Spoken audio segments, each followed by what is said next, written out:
প্রিয় শিক্ষার্থী বন্ধুরা, তোমরা তোমাদের শিক্ষার সমস্ত তথ্য জানতে এবং সকল সমস্যার সমাধান জানতে এখনই জয়েন করো আমাদের ফেসবুক গ্রুপে। ফেসবুক গ্রুপের লিংক দেওয়া আছে ডিসক্রিপশন বক্সে। আসসালামু আলাইকুম, সবাইকে স্বাগতম ওয়েস্টম্যান একাডেমিতে।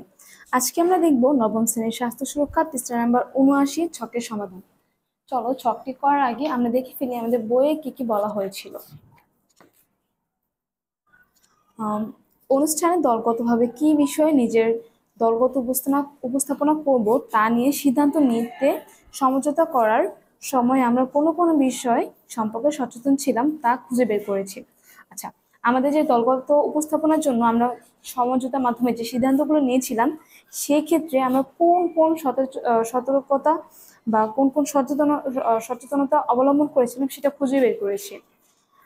এরপর ওই সময় আর কোনো বিষয় সম্পর্কে সচেতন থাকা উচিত ছিল বলে এখন মনে করছি তা নিয়েও আলোচনা করেছি এবং দলের অভিজ্ঞতা ও মতামত উপস্থাপন করেছি। আচ্ছা, আমরা যে সিদ্ধান্তটা নিয়েছিলাম সেক্ষেত্রে আমাদের আরো কেউ কোন কোন বিষয়ে সচেতন হওয়ার কথা ছিল তা নিয়ে আমরা সবার সাথে আলোচনা করেছি এবং সেই অভিজ্ঞতা মানে দলের যে অভিজ্ঞতাটা হয়েছে সেটা উপস্থাপনা করেছি। এবার সমঝোতার ক্ষেত্রে যে চারটি বিষয়ে সবচেয়ে উল্লেখযোগ্য মনে হয়েছে তা ছকে লিখি। আচ্ছা, মানে যে সর্বোচ্চ যে চারটা বিষয় আমাদের কাছে উল্লেখযোগ্য মনে হবে সেই চারটা বিষয় সম্পর্কে আমরা লিখব।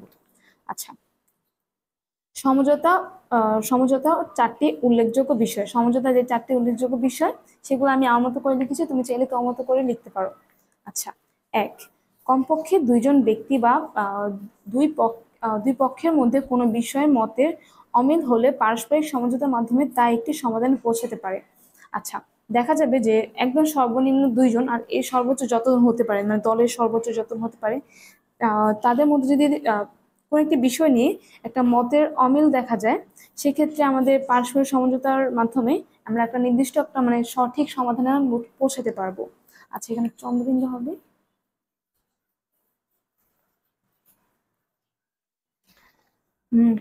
২, দুই পক্ষের নিজ নিজ উদ্দেশ্য পূরণ, অপর পক্ষে নিজের চাহিদা, লক্ষ্য, উদ্দেশ্য এবং নিজের অবস্থান যুক্তি সহ বোঝার চেষ্টা করব।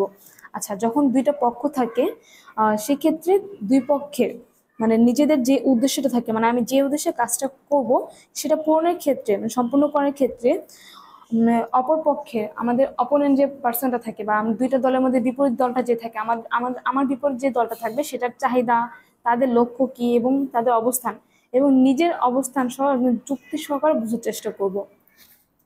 ৩, নিজের পক্ষ সমর্থনের সাথে সাথে অন্য পক্ষের যুক্তি ও তথ্য সমান গুরুত্বের সাথে শোনা। আচ্ছা, আমরা নিজের পক্ষের সাপেক্ষে তো একটা যুক্তি দ্বারা করাবোই, তাই তো? সাথে সাথে আমাদের অপোনেন্ট যে পার্সনটা থাকবে বা আমাদের অপরের যে দলটা, অপরপক্ষের যে দলটা থাকবে, তাদেরও যুক্তি তথ্য এগুলো সম্পর্কে একদম সমানভাবে গুরুত্ব দেওয়া উচিত। আমি আমাদের নিজেদের